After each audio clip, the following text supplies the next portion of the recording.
என்ன ரேட்டில் சார் பார்க்குறீங்க? ஒரு 25,000க்கு மேலே எவ்வளோ இருக்கோ காட்டுங்க. சரிங்க சார்.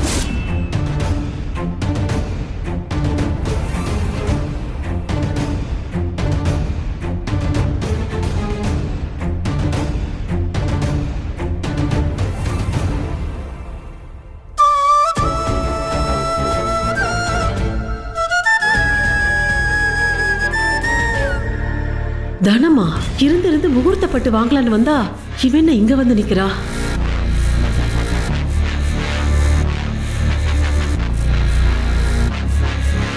தனோ தனோ இங்க பாருங்களேன், இங்க பாருங்களேன், இங்க பாருங்க.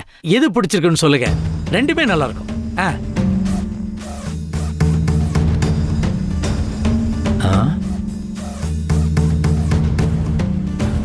ஐயோ பாவம் அண்ணன். அண்ணனுக்கு ஏன் தான் இப்படிலாம் நடக்குதுன்னு தெரியலையே. ஏம்பா அந்த பச்சை கலர் எடுங்க. தனோ இத பாரு. ஏண்டி என்னடி புடவை பார்க்காம அங்க பாத்துக்கிட்டு இருக்கா? கொஞ்சம் இருங்க.